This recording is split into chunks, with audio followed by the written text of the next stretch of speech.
जय हिंद साथियों। कोरोना महामारी के चलते पिछले 1-2 महीने से वैश्विक स्तर पर हमारे देश की बहुत बदनामी हो रही है, जिसको देखकर हर एक भारतवासी व्यथित है, दुखी है।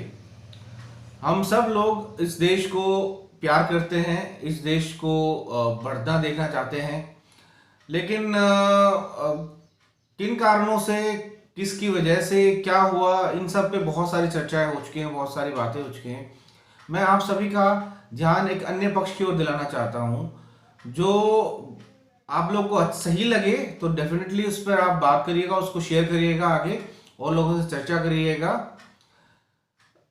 2.5 लाख केसेस रोजाना आने लगे थे, लेकिन बंगाल में चुनाव का जो दौर था वो वैसे ही चल रहा था। मैं इसके लिए किसी पार्टी को, किसी अपने प्रधानमंत्री को या गृह मंत्री या वहां के मुख्यमंत्री, किसी को मैं इस चीज का दोष नहीं देना चाहता। मैं सीधा एक चुनावी सुधार के बारे में बात करना चाह रहा हूं। वो चुनावी सुधार, क्योंकि हम सब लोग उससे बंधे हुए हैं। अब मैं एक छोटा सा सवाल आप सभी के सामने रख रहा हूं कि हमारे जो प्रधानमंत्री हैं, गृह मंत्री हैं, मैं कोई वर्तमान प्रधानमंत्री या गृह मंत्री या केंद्रीय मंत्रिमंडल किसी की बात नहीं कर रहा हूं। कुछ लोग उसका राजनीतिक मतलब ना निकालें कि एक प्रधानमंत्री जो पूरे देश का प्रधानमंत्री है, वो राज्यों के चुनाव में अपने देश का समय या हम सबका समय निकालकर वहां पर क्यों समय दे।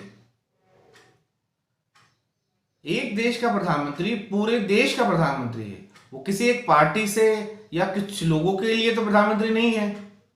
वो एक मुख्यमंत्री से या जो ऑपोजिशन में है या उनकी पक्ष की पार्टी वहां पर है, वहां पर वो प्रचार के लिए क्यों जाए। एक प्रधानमंत्री से के मुंह से निकले हुए शब्द क्या जनता के लिए लालच नहीं है? क्या ये चुनाव में लोगों का मत को प्रभावित नहीं करते? तो चुनाव आयोग को ये चाहिए, मेरा ये सुझाव है कि केंद्रीय मंत्रिमंडल, खास तौर पर प्रधानमंत्री, गृह मंत्री और अन्य जितने भी लोग केंद्रीय मंत्रिमंडल में आते हैं, रक्षा मंत्री हो गए या और सब जितने भी ये लोग हैं, वो राज्यों के चुनाव में प्रतिबद्धित हो। वहां पर वो चुनाव प्रचार के लिए उनको चुनाव आयोग अनुमति ना दे। अब आप ये बताइए, चुनाव के दौरान आरोप प्रत्यारोप लगते रहते हैं। एक मुख्यमंत्री एक प्रधानमंत्री को बुरा कहता है, एक प्रधानमंत्री एक मुख्यमंत्री को बुरा कहता है। वर्तमान में हम ये उदाहरण हम सभी के सामने है कि जिसमें ममता बनर्जी जो है वो नरेंद्र मोदी को बुरा कह रही है, नरेंद्र मोदी ममता को कह रही हैं, को बुरा कह रहे हैं। तो इस तरह की व्यवस्था, अब ये बताइए चुनाव तो हो जाएंगे, क्या उसके बाद ये तलखी मिट जाएगी?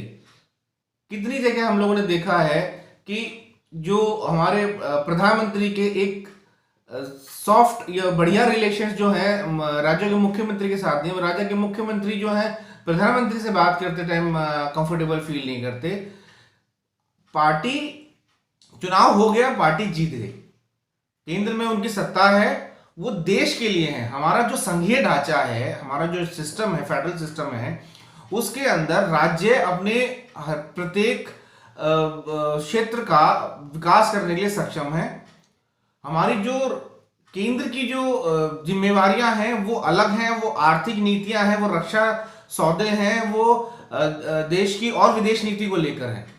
लेकिन जो और भी इतर विकास योजनाएं हैं कि जो राज्यों की हैं, वो तो राज्यों के पास हैं। तो एक केंद्रीय मंत्री, एक प्रधानमंत्री, एक गृह मंत्री जाकर किसी भी राज्य के चुनाव में कोई भी घोषणा करता है तो उसका वहां के जो नागरिक हैं, उन पे, वहां के जो मतदाता हैं, उन पे उसका क्या असर पड़ता है?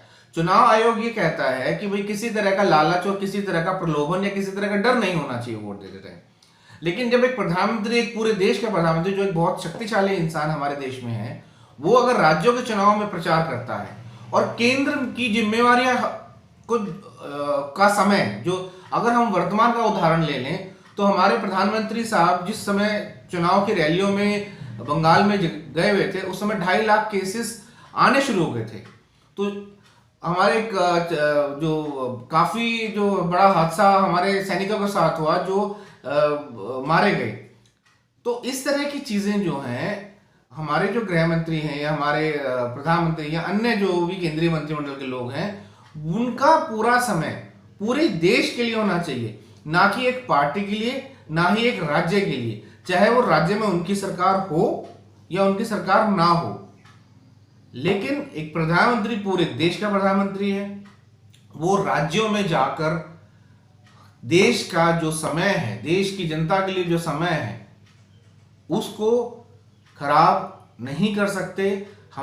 मेरा चुनाव आयोग से ये अनुरोध है कि इस तरह की व्यवस्था की जाए, इस तरह के सुधार किए जाएं जिसमें जो हमारे प्रधानमंत्री हों और भी केंद्रीय मंत्रिमंडल के लोग हों जो एक बार शपथ ले लें तो उसके बाद वो राज्यों के चुनाव में जाने की उनको अनुमति ना हो।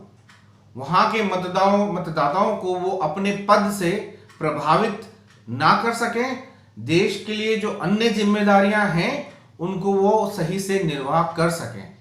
अगर आपको मेरे सुझाव सही लगता है तो मेरा आपसे अनुरोध है कि आप इसको शेयर करें और आगे इस बारे में चर्चा करें। जय हिंद, जय भारत।